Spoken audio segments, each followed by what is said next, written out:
할렐루야. 예, 반갑습니다. 늘 볼 때마다 반갑습니다. 새벽에 또 볼 때, 매일 볼 때도 반갑지만 또 이렇게 주일날 예배 볼 때 또 더욱더 반갑습니다. 이것이 바로 공동체의 신앙이 아닌가 싶습니다. 여러분, 법정에 가보신 적 있나요? 저는 몇 번 가봤습니다. 제가 죄를 지어서 간 게 아니라 다른 사람이 죄를 지었는데 혼자 가기 힘들어서 제가 따라간 적이 있습니다. 따라가서 본 적이 있는데 그때 이제 변호사를 또 대동을 하고 가죠. 그죠? 변호사를 대동하면 변호사는 누구의 편을 들어서 이렇게 변론을 하게 되나요? 자기의 클라이언트에 따라 그 사람을 보호하며 그 사람을 위해서 이렇게 변론을 하게 됩니다. 그렇죠? 여러분 법정에 안 가봐도 드라마를 아주 자주 보시니까 법정 드라마를 보시면 그런 게 잘 나오죠. 그죠? 사실은 오늘 본문의 내용이 법정 드라마와 같습니다. 법정에서 일어나는 그런 논쟁과 같습니다. 이제 바울이 일어나서 자신의 주장이라기보다 하나님의 말씀, 하나님의 약속이 무엇인가에 대해서 그것이 옳다는 것을 이렇게 주장하면서 변론하는 모습이 바로 오늘 우리 본문을 읽은 말씀입니다. 그래서 사도 바울은 어쨌든지 유대주의자들의 그런 주장이나 생각이나 신념들을 꺾고 하나님의 말씀이 무엇이고 하나님의 약속이 무엇인지를 분명하게 전달해서 갈라디아 사람들이 하나님의 그리스도의 복음으로 다시 돌아오기를 원하는 마음에서 이 변론처럼 이렇게 하게 됩니다. 여러분 이제 이렇게 변론을 들을 때는 어떻게 들어야 되냐면 우리가 이제 교회를 다닐 때 이렇게 많이 들어왔습니다. 하나님의 말씀은 정확무오합니다라고 이렇게 이야기합니다. 맞습니다.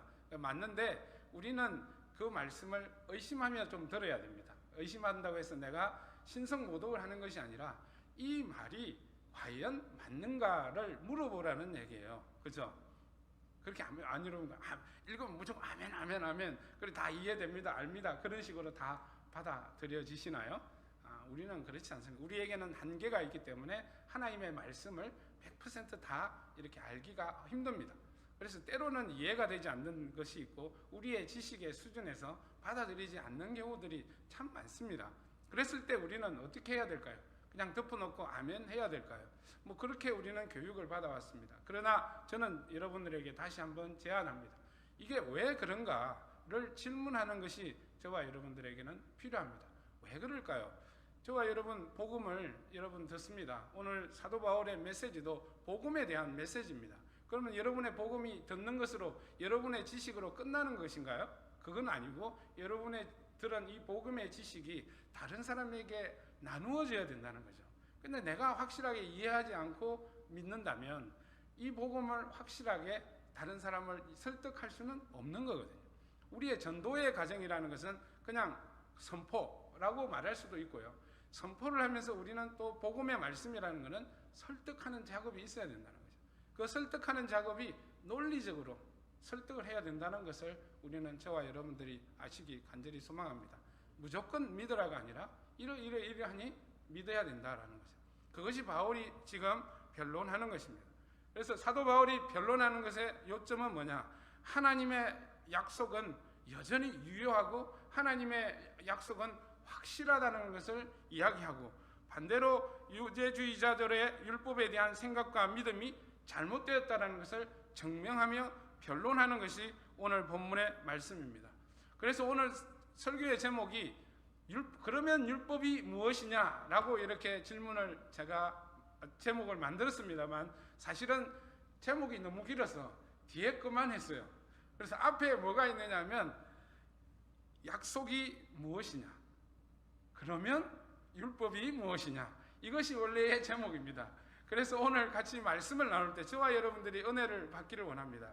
그래서 오늘은 제가 오늘 본문의 말씀을 갖고 약속이 무엇이냐 라고 설교를 하고 또 그러면 율법은 약속에 대해서 무엇이냐 왜 율법을 하나님은 제정하셨는가를 같이 은혜 나누기를 간절히 소망합니다. 오늘 바로 15절을 보면 여러분 약속을 뭐에 비유를 하고 있습니까? 사람의 관례에 따라, 관례라는 것은 뭐 습관이라고 말할 수도 있고 또 사회적 관습이라고 이야기도 할 수가 있습니다. 관례에 따라 유언, 사람이 적법하게 한 유언을 작성해 놓는 것과 비유를 하고 있습니다. 똑같다라는 것이 아니라 그 비유를 해서 마치 유언을 작성해 놓은 것과 같은 것이 바로 하나님의 약속이다라는 거죠. 여러분들은 부모님의 유언을 받았습니까? 부모님의 유언이 무엇인지 아십니까?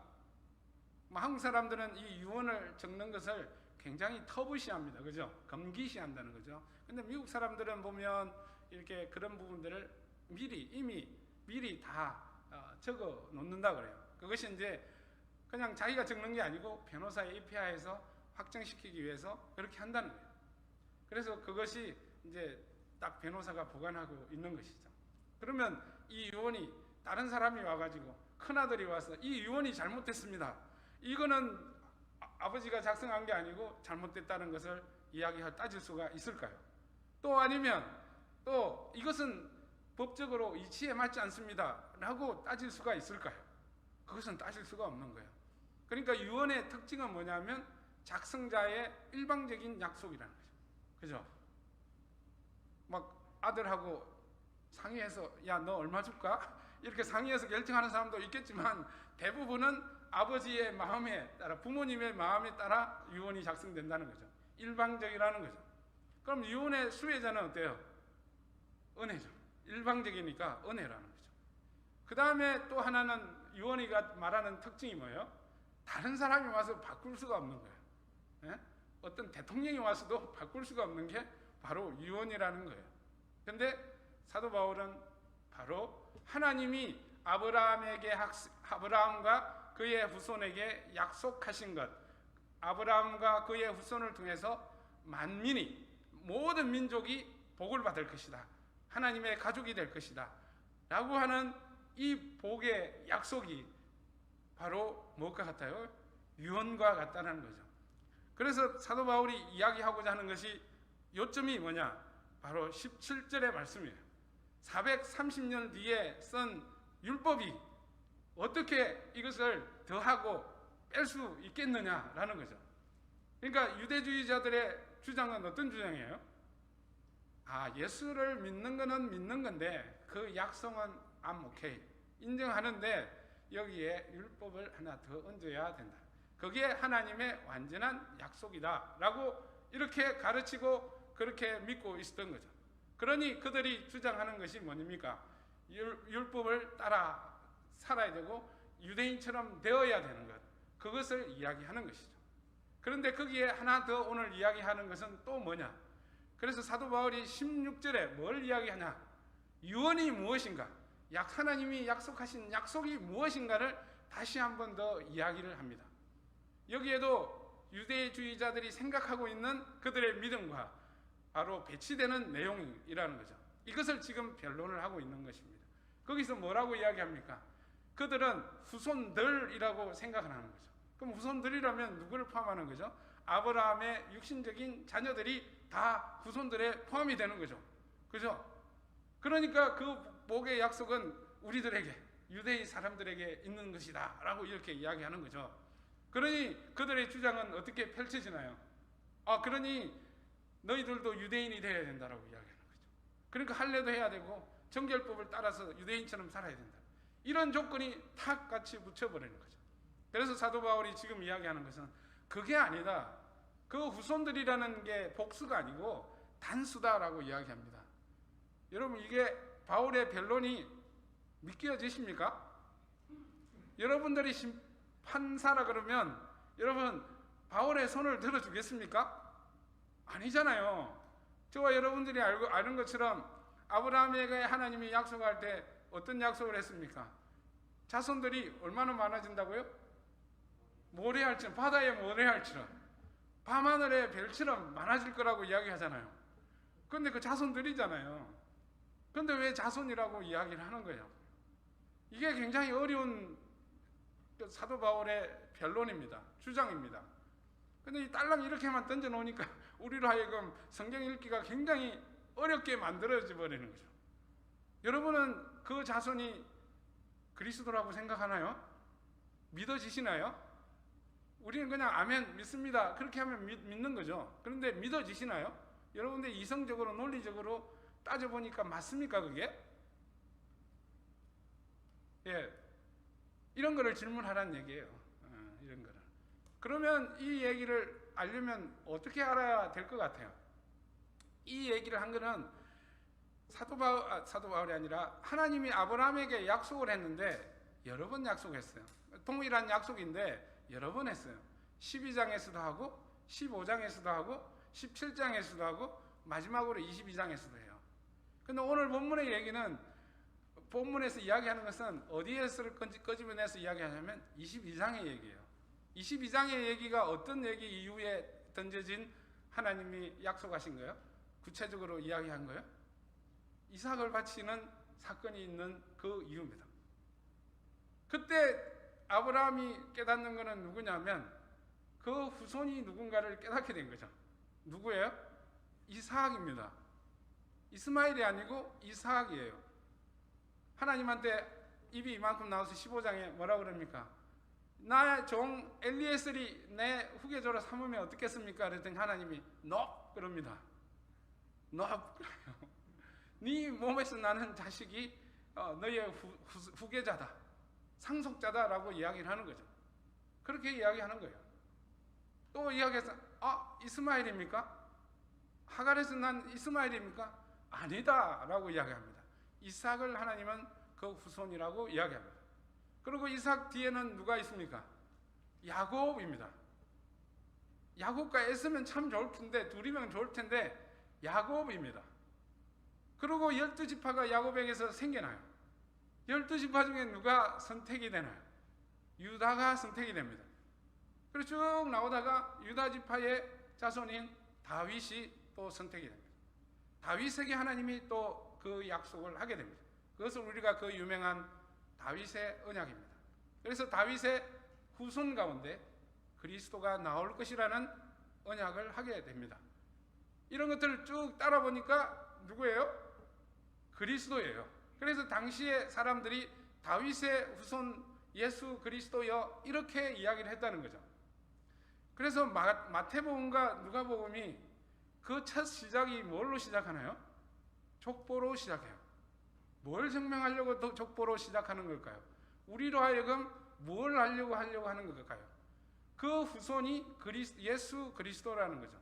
예수가 그리스도라는 것을 증명하기 위해서, 알아먹게 하기 위해서 족보를 쫙 쓴 거예요. 유대인에게서 족보는 굉장히 중요합니다. 우리들에게도 마찬가지지만 오늘날은 좀 허미해졌지만 어쨌든 이 족보는 굉장히 중요한 거라는 거죠. 그죠? 그래서 사도 바울이 우리가 딱 잘라서 이야기를 했는데 사실은 그런 모든 것을 염두에 두고 이야기를 한 거죠. 당시의 복음서의 기자들과 당시의 유대인들의 마음속에 있는 것은 기다리는 메시아라는 거죠. 그 메시아가 누구냐? 바로 아브라함의 후손이라는 얘기입니다. 그래서 사도 바울이 오늘 본문에서 그 후손이라고 이야기한 것이죠.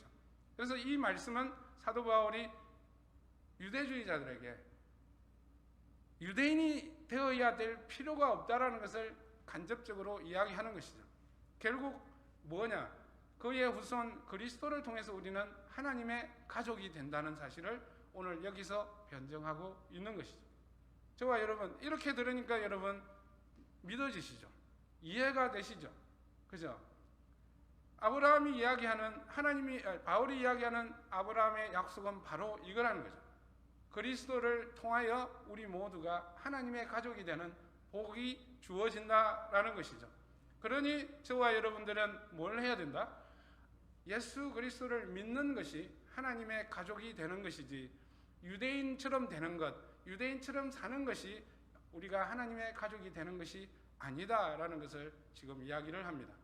여러분 이런 이야기도 사실은 역사적 정황을 따라서 이해를 따라서 해보면 굉장히 터프한 이슈입니다. 그죠? 우리는 쉽게 받아들입니다.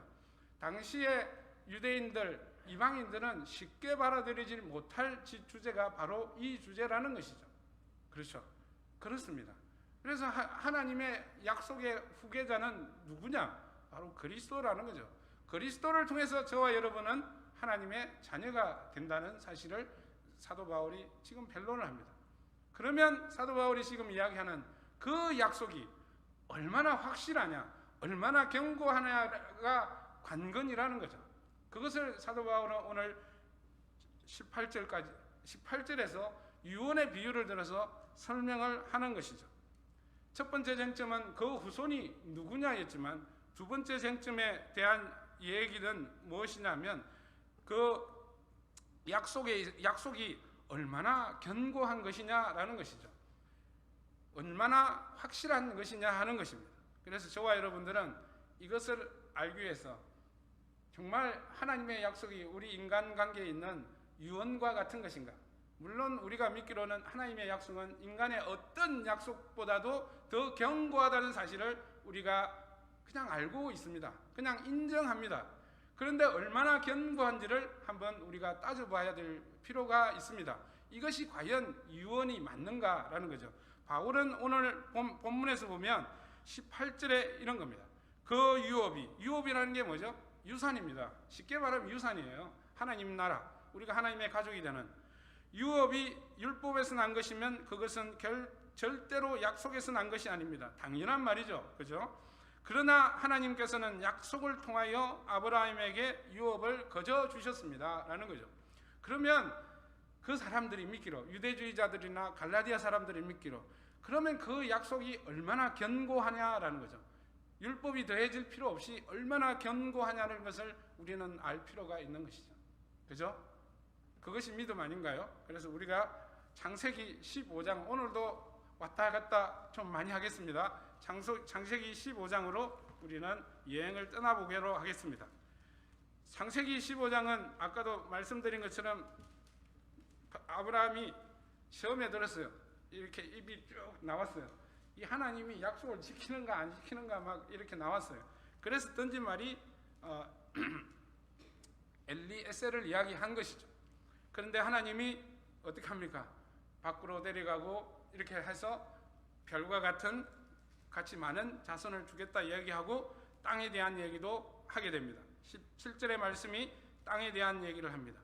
8절에 딱 무슨 얘기를 하냐면 아브라함이 무슨 얘기냐면 하나님, 내가 이거를 어떻게 알 수 있습니까? 라는 거지만 어떻게 내가 믿을 수 있겠습니까? 확신할 수 있겠습니까? 물어봅니다. 그죠? 그래서 하나님이 뭐라고 이야기해요? 야, 너 희생제물을 준비 좀 해라. 근데 희생제물을 준비할 때 반을 쪼개라. 몸을 반을 쪼개라. 옛날 고대 근동에서 계약은 사람 간의 계약은 이렇게 동물을 잘라서 양쪽을 놓습니다. 그래서 두 사람이 손을 잡고 걸어갑니다. 우리가 두 사람 중에 누군가가 약속을 어길 경우 이 동물처럼 희생제물처럼 된다라는 거죠. 끔찍하죠, 그죠? 그럼 그만큼 약속이 엄중하다는 얘기를 지금 이야기하는 거죠. 그리고 약속이 옛날도 그렇고 지금도 그렇고 사람 간의 약속도 굉장히 엄중하게 생각해야 되는 거죠. 그죠? 저와 여러분들 그리스도인으로서 정말 그런 부분들은 지켜야 되는 거죠. 좀 사족을 이야기했습니다만, 그랬더니 하나님이 어떻게 돼요? 17절을 가봅시다. 17절에 가보니까 해가 지고 어둠이 짙게 깔렸어요. 그랬더니 횃불 하나가 갑자기 나타나서 화덕과 타오르는 횃불이 갑자기 그 쪼개진 희생제물 사이로 휙 지나가는 거예요. 여기서 횃불은 하나님의 영, 하나님이라고 우리는 이해를 하면 됩니다. 그러니까 어떻게 한 거예요? 아브라함하고 손을 잡고 가야 되는데 하나님만 쑥 지나간 거예요. 그 얘기는 무슨 얘기예요? 이 약속을 내가 일방적으로 한다는 얘기예요. 일방적으로 불러냈잖아요. 또 일방적으로 한다는 얘기고, 이 약속은 내가 책임진다라는 거죠. 무조건 내가 책임진다라는 거죠. 그러니까 하나님의 약속은 무조건적이라는 얘기를 오늘 본문에서 우리는 알 수 있습니다. 이 사도들이 대단하다는 거죠. 우리가 예수를 믿는 신학을 우리가 이렇게 끄집어낼 때 뭘 끄집어내느냐 하면 다른 것이 아니라 오늘 15장의 말씀이에요. 15장의 어떤 말씀이에요? 하나님이 아브라함과 약속하는 이 장면이에요. 이 장면은 어떤 장면이에요? 하나님이 일방적으로 선언하시고 하나님이 일방적으로 자기가 책임지겠다고 하신 그런 약속이라는 거죠. 이만큼 더 견고한 것이 어디 있겠습니까? 견고하다고 생각하지 않습니까? 첫 번째는 은혜요. 두 번째는 하나님이 약속하셨으니 하나님이 책임지겠다고 하시니 하나님이 이 약속은 변할 수 없는 약속이라는 것을 우리는 알게 됩니다. 그죠? 뭘 믿고요? 여러분은 뭘 믿고 이 약속이 견고하다고 믿습니까?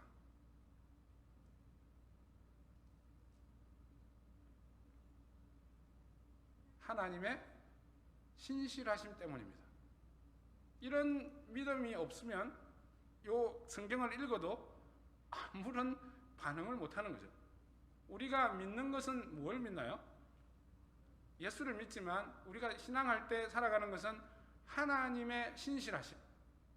하나님은 한번 약속하시면 변개치 않으신다라는 거죠. 유언이 그렇듯이 하나님의 약속은 굳건하다라는 것을 이야기를 합니다. 그죠? 그렇기 때문에 이 약속이 우리에게 어떻게 다가오나요? 아브라함에게 한 약속의 일반적인 이 언약은 그냥 뻥치는 뻥카가 아니라 뭐예요? 하나님이 주신 굳건한 약속이라는 것을 우리는 알게 되는 것이죠. 그죠? 그래서 바울이 우리들에게 이야기하고자 하는 것은 하나님의 약속은 이처럼 은혜롭고 은혜이면서 굳건하다는 것을, 확실하다는 것을 지금 이야기를 합니다. 그러니 하나님의 약속을 믿어라라는 것이죠. 그죠? 그러면 내가 이렇게 이야기한다고 그냥 끝나는 건 아니잖아요. 성경이 어떻게 이야기하는지를 우리는 봐야 되잖아요. 자, 우리가 어디를 가보냐면 레위기를 좀 가봅니다. 좀 골치 아픈 레위기를 좀 가봅니다. 레위기 26장을 가봅니다. 이 레위기는 우리가 율법서라고 이야기를 합니다. 그죠? 율법을 세우고 제사법을 세우고 절기법을 세우고 우리가 사회법을 세우고 도덕법을 세운 것이 레위기입니다. 그죠? 그 레위기의 마지막 부분에 끝자락에 이런 말이 있습니다. 42절을 제가 보겠습니다. 제가 읽습니다. 나는 야곱과 맺은 언약과 이삭과 맺은 언약과 아브라함과 맺은 언약을 기억하고 또 그 땅도 기억하겠다라고 말합니다. 근데 그는 당연한데 41절로 딱 가보면 무슨 얘기를 42절로 가보게 보면 그들에게 버림받은 그 땅은 오히려 그들이 없는 동안에 폐허로 있으면서 안식을 누릴 것이다. 그리고 44절에 가보면 비록 그들이 죄값을 치르고 있더라도 그들이 원수의 땅에 잡혀가 있는 동안에도 나는 절대로 그들을 버리지 않겠다. 그러니까 율법을 어겨서 하나님의 진노를 사서 그들이 이방 손에 잡혀가더라도 하나님은 절대로 그들을 이 기억을, 이 언약을 잊지 않겠다라고 이야기합니다. 그래서 44절 끝부분에 가보면 그래서 그들과 세운 나의 언약은 깨뜨리지 않겠다. 내가 주 그들의 하나님이기 때문에 그렇다라고 이야기를 합니다. 하나님이 아브라함에게 한 약속은 그 날로 끝난 것이 아니라 430년 뒤에 세워진 모세의 율법의 책에서도 하나님이 기억하시고자 하는 것은 뭐냐? 아브라함의 언약을 기억하겠다라는 것이죠. 그만큼 하나님께서는 뭘 기억하시는 건가요? 하나님은 그만큼 약속을 변개치 않는 신실하신 하나님임을 우리는 알 수 있는 것이죠. 바울이 지금 우리에게 이야기하고자 하는 것은 이 약속은 하나님의 신실함을 믿는 우리들에게는 이 약속은 확고한 것이라는 걸 우리가 알게 되는 것이죠. 그죠? 그래서 저와 여러분 하나님의 약속, 예수 그리스도를 통하여 이루어진 이 약속은 견고한 것이고 확실한 것임을 저와 여러분들이 아시길 간절히 소망합니다. 그래서 우리가 다시 한번 우리가 히브리서로 가보겠습니다. 히브리서 6장입니다. 히브리서는 바울이 썼다기도 하고 다른 사도가 썼다라고도 합니다. 6장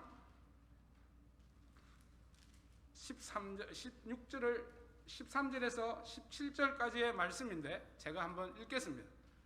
히브리서 기자가 이 약속이 얼마나 확실한 것을 이야기를 하고 있습니다. 제가 읽겠습니다. 하나님께서는 아브라함에게 약속하실 때에 자기보다 더 큰 분이 계시지 아니하므로 자기를 두고 맹세하고서 말씀하시기를 내가 반드시 너에게 복을 주고 복을 줄 것이며 너를 번성케 하고 번성케 하겠다 하셨습니다. 그리하여 아브라함은 오래 참은 끝에 그 약속을 받은 것입니다. 다 같이 한번 읽겠습니다. 사람들은 자기보다 더 위대한 일을 두고서 맹세합니다. 그런데 맹세는 그들에게 모든 논쟁을 거치게 하여 주고 확증을 지어줍니다. 17절 같이 읽습니다. 그래서 하나님께서는 그 약속을 상속받은 사람들에게 하나님의 뜻이 변하지 않는다는 것을 더욱 환히 나타내 보이시려고 맹세로서 보정하여 주셨습니다. 그죠? 그러니까 우리가 아니라 이 사도들 또 성경이 이렇게 이야기를 하고 있다는 거죠.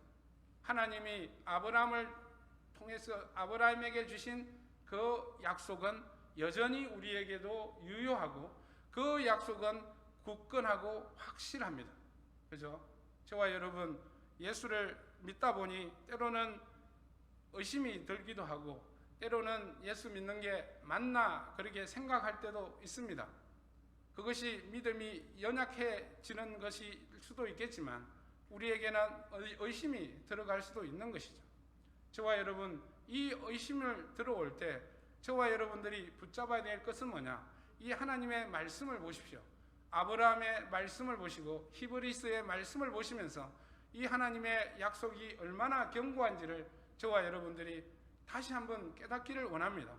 여러분의 믿음이 연약해질 때 이 아브라함의 언약이 얼마나 강하고 굳건한지를 여러분들이 찾아서 다시 한번 깨닫는, 다시 한번 경험하는 그런 저와 여러분들이 되시기를 간절히 소망합니다.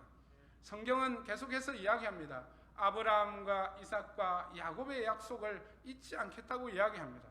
그 약속이 몇 천년 전의 이야기인데 오늘 저와 여러분들에게 이렇게 적용되고 확실하게 되는 것을 우리는 알기를 원합니다. 그것이 바로 예수 그리스도를 통해서 이루어졌다는 사실, 저와 여러분 그 믿음을 가지게 된 것이 축복이요 은혜요 감사함임을 우리가 알기를 간절히 소망합니다. 그런데 이제 사도 바울이 이렇게 이야기합니다. 그러면 율법은 어떤가 하는 거죠. 율법은 어떤가 하냐면 430년 뒤에 세워진 것이니 더 이상 더 애다하거나 그럴 이유가 하나도 없다라는 것이죠.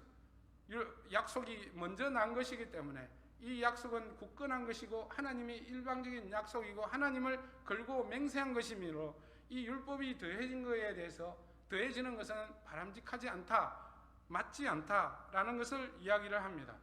그러면서 이야기하는 것이 뭐냐면 율법은 천사와 중개자의 손에 의해서 지어진 것이다 라고 이야기를 합니다. 왜 이런 이야기를 갑자기 했을까요? 그것은 하나님의 약속은 하나님의 일방적인 약속, 다이렉트 계약을 했다라는 의미로 이야기하는 것일 수도 있습니다. 그러나 이 여기에는 유대주의자들의 신념이 깔려져 있는 거죠. 여러분 히브리서를 보면 1장, 2장, 3장을 보면 뭘 이야기를 하냐면 그리스도가 위대하고 탁월함을 계속 입증해 나갑니다. 그러면서 뭘 비교를 하냐면 천사보다 탁월하다라고 이야기를 합니다. 천사는 우리의 믿는 자들을 수종하는 하나님의 사람이라고 우리 정말 하나님의 피조물이다라고 이렇게 이야기를 합니다. 3장에 가면 그리스도는 모세보다 뛰어나다라고 이야기를 합니다. 모세는 종이지만 그리스도는 그 집의 아들이라고 이렇게 이야기를 합니다. 그래서 사실 유대주의자들은 어떻게 생각했냐? 이 천사와 모세로부터는 이 율법이 굉장히 프라이드한 거예요.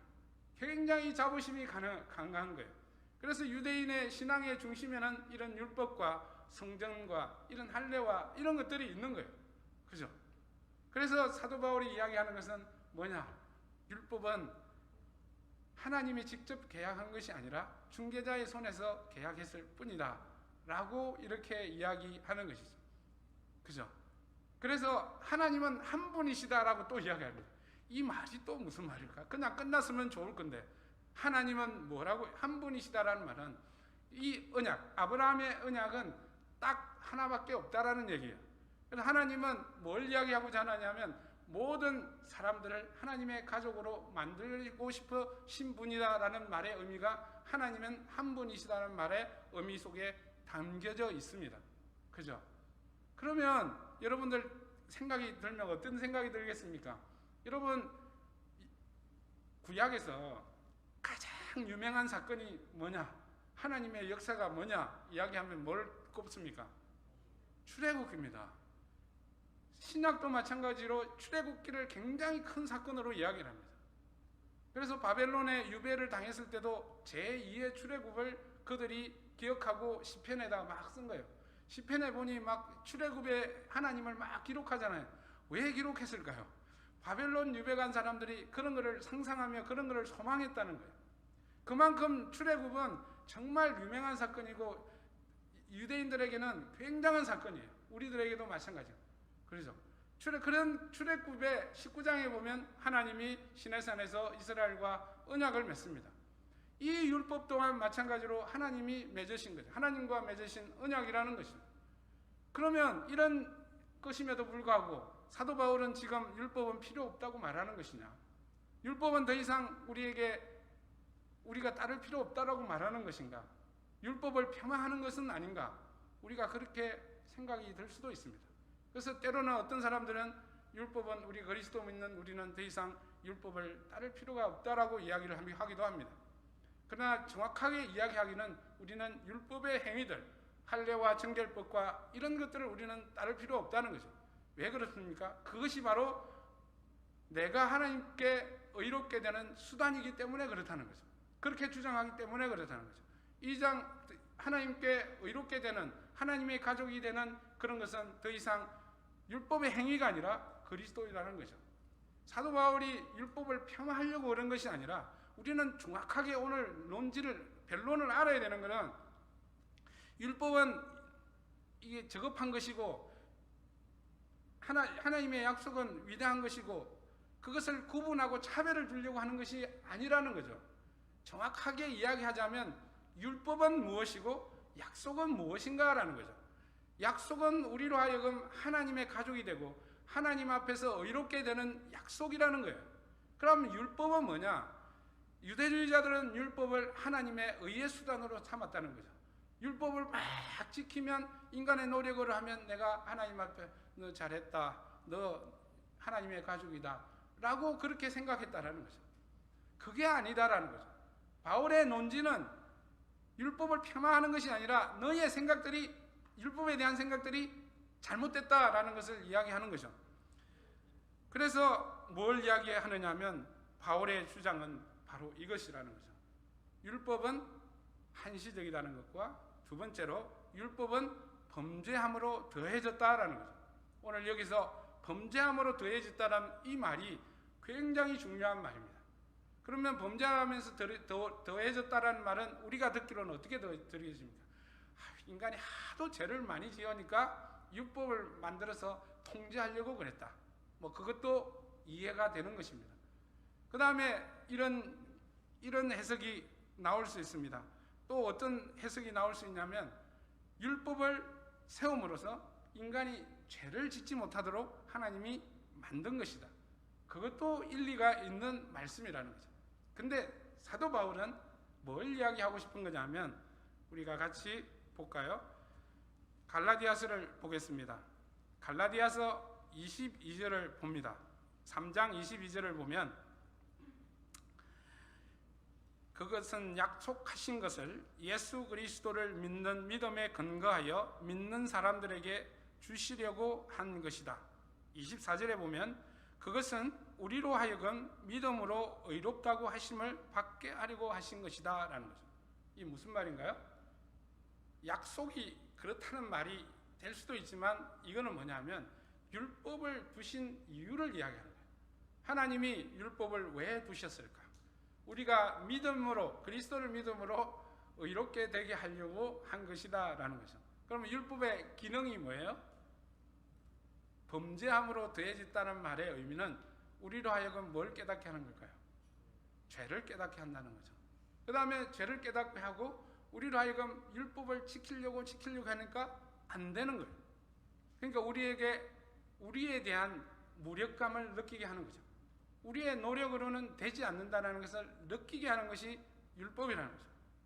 그 다음 단계는 뭐가 될까요? 나에게 은혜가 필요한 거예요. 내 힘으로 안 되니 은혜가 필요한 거예요. 하나님의 자비하심이 필요한 거예요. 그것을까지 끄집어내려고 하는 것이 바로 율법의 역할이다 라고 이야기를 하는 것이죠. 그죠? 자, 이제 마지막 성경으로 돌아가면 로마서로 가봅시다. 로마서 7장. 이 이야기를 언더스탠 하기 위해서는 로마서 7장 7절에서 우리가 25절까지 말씀인데 다 읽는 것은 아니고요. 제가 중간중간에 설명을 따라 해 나가겠습니다. 사도 바울은 12절에 보면 율법은 거룩하며 계명도 거룩하고 의롭고 선한 것이다 라고 이야기합니다. 사도 바울은 절대로 율법을 폄하하지는 않았습니다. 율법을 지킬 필요가 없다라고 이야기한 것은 절대 아닙니다. 13절에 보니 이렇습니다. 그러나 죄를 죄로 드러나게 하려고 죄가 그 선한 것을 방편으로 하여 나에게 죽음을 일으켰습니다. 그것은 계명을 방편으로 하여 죄를 극도로 죄답게 하려는 것입니다. 그러니까 율법이 없을 때는 내가 이게 죄인가 아닌가 모르잖아요. 여러분 다른 나라에 여행을 갔을 때 법이 다른 경우가 있잖아요. 한국에서는 괜찮은데 미국에서는 안 되는 것들이 있죠. 뭔지 잘 기억은 안 나지만 그런 것들이 있을 수 있습니다. 그죠? 우리가 그 법을 모르기 때문에 그렇다는 거죠. 그죠? 법을 안다면 예를 들면 이런 거죠. 영국에 가면 왼쪽 차선으로 운전을 해야 돼요. 그죠? 맞죠? 미국은 오른 차선 맞죠? 근데 그걸 모르면 어떻게 운전을 하죠? 오른 차선으로 운전하는 거예요. 그럼 오른 차선으로 운전하는 것을 죄가 된다 안 된다를 잘못된 거 범법이다 아니다를 어떻게 하나요? 영국은 법이 왼쪽으로 다니는 거라는 거죠. 그래서 율법의 기능이라는 것은 뭐냐? 우리가 죄를 짓지만 율법이 없으면 죄를 모른다는 거예요. 그래서 죄를 알게 만드는 거예요. 그래서 사도 바울은 쭉 따라서 이야기해요. 율법이라는 것은 우리로 하여금 죄를 알게 하는 것이다라는 거죠. 그런데 쭉 따라가 보면 내 마음에는 두 개의 법이 있는데 하나님의 법과 육신의 법이 있는데 이 둘이 나는 내 마음은 하나님의 법을 따르려고 막 노력하는데 안 된다라는 거예요. 그러니까 율법을 막 순종하려고 했더니 안 된다라는 거죠. 사도 바울은 7장에서 이야기하는 것은 나는 나의 무력감을 알게 되었다라는 거죠. 내 힘으로는 이 문제가 해결되지 않는다는 것을 알게 되었다라는 거죠. 그래서 7장 24절로 가봅시다. 같이 한번 읽어봤으면 좋겠습니다. 나는 비참한 사람입니다. 누가 이 죽음의 몸에서 나를 건져 주겠습니까? 이 고백이 나온 거예요. 뭘 통해서요? 율법을 통해서 이 고백이 나온 거예요. 오라, 개역개정 오라, 나는 곤고한 자라다. 이 죽음에서 누가 나를 끄집어낼까? 라는 그런 탄식을 하게 되는 거죠. 율법의 기능은 이 탄식을 해서 어디까지 가려고 그러는 거죠? 그리스도까지 가려고 그러는 거죠. 그래서 7장 25절을 보면 우리 주 예수 그리스도를 통하여 나를 건져주신 하나님께 감사를 드립니다 라고 이야기하는 거죠. 바울이 7장에서 막 이야기하려고 하는 건 뭐냐? 율법은 그런 펑션을 갖고 있다라는 거예요. 그래서 우리로 어디로 인도한다고요? 그리스도로 인도한다. 믿음으로 인도한다. 그래서 믿음으로 의롭게 되게 하려고 그렇게 인도한다는 거죠. 그래서 율법은 악한 것이다? 아니다. 선한 것이다. 근데 율법의 기능은 뭐냐? 하나님 그리스도께로 인도하시는 것이다. 그래서 시한 템포럴이라는 거예요. 그래서 개인교사라고 합니다. 개인교사는 어릴 때 애들을 교육하는 거죠. 로마 시대 때 보면 귀족들은 자기 자녀들을 똑똑한 노예를 시켜서 교육을 시키게 해요. 그런데 장성해지면 그 노예는 더 이상 교사가 되는 게 아니에요. 이제 그는 교사의 말을 들을 필요가 없는 거예요. 자유의 몸이 되는 거예요. 그런 거와 마찬가지라는 거죠. 율법은 그런 거라는 것을 오늘 사도 바울은 이야기하는 거죠. 왜 이런 이야기를 했을까요? 계속 반복해서 제가 말씀을 드리지만 바울의 논점은 딱 하나입니다. 뭘까요? 우리는 예수 그리스도를 믿음으로 의에 이른다라는 거죠. 절대로 율법의 행위나 율법에 순종함으로 우리가 의에 이르는 것이 아니다라는 거죠. 율법은 무엇이냐? 바로 그리스도께로 데려다주는 그런 수행자, 또 오늘 본문에 보면 호위병, 또 개인교사와 같은 것이다라는 것이죠. 이해가 되십니까? 이제 제가 이렇게 막 하는 이유는 저와 여러분들이 아까도 말씀드렸지만 복음을 우리는 제대로 알자. 우리는 복음을 논리적으로 이성적으로 제대로 이해하자. 그리고 그 믿음을 통해서 우리의 믿음을 복음을 제대로 전하자라는 것이 저의 소망입니다. 우리 교회에 제가 여러분들에게 바라는 소망이 바로 그것입니다. 하나님의 말씀을 바로 알아서 바로 전하는, 제대로 전하는 저와 여러분들, 또 제대로 살아가는 저와 여러분들이 되는 것입니다. 오늘 우리의 말씀을 우리가 바울의 변론을 또 제가 막 해석을 하며 설명을 해 나갔습니다. 여러분, 요지는 바로 그것이라는 거죠. 예수 그리스도를 통한 믿음만이 하나님의 의에 이를 수 있다라는 것이죠. 우리는, 저와 여러분들은 그러면 율법을 안 지켜도 되느냐? 그런 문제는 절대 아니라는 거죠. 율법은 하나님의 선하신 말씀이고요. 하나님이 그의 백성들이 살아가도록 만들어준 가치이고 기준입니다. 하나님의 율법을 우리는 살아내야 됩니다. 그러면 그 율법을 어떻게 살아낼 거냐 하는 부분이죠. 우리의 노력으로 그 율법을 살아내므로, 하나님의 말씀을 살아내므로 우리가 하나님께 의롭게 되는 것이 아니라, 우리가 그리스도로 의롭게 된 우리는 그 가운데 성령을 선물로 받았기 때문에 그 성령의 인도하심을 따라 보혜사 성령이 우리로 하여금 그 말씀에 따라 살게 만들어 주신다라는 것이죠. 저와 여러분들이 정말 예수 그리스도를 믿는 믿음이 있다면 우리는 하나님의 말씀을 억지로 내가 어떤 단계로 올라가기 위한 그런 마음으로 우리가 보이기 위한 순종이 아니라 정말 저와 여러분은 자발적인 그런 순종이 일어날 줄 믿습니다. 저와 여러분, 정말 하나님의 이 일방적인 약속 때문에 저와 여러분들이 은혜의 수혜자, 유업의 수혜자, 유산을 받게 된 그런 수혜자가 됐음을 감사드리고요. 그 감사하는 마음으로 하나님의 말씀을 또 세상에서 살아내는 저와 여러분들이 되시길 간절히 소망합니다. 기도하겠습니다.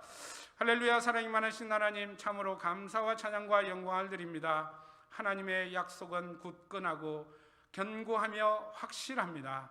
아버지 하나님께서 자신을 또 맹세하시고 자신을 두고 맹세하셔서 주신 것이 바로 그리스도의 복음입니다.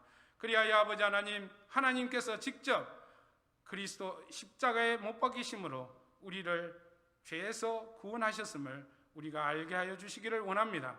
그 하나님의 견고한 복음으로 말미암아 우리가 하나님의 자녀가 되었음을 감사하며, 또 그 감사함으로 하나님의 말씀을 우리가 살아내는 귀한 성도들 되게 도와 주시옵소서. 감사드리며 예수님 이름으로 기도드립니다. 아멘.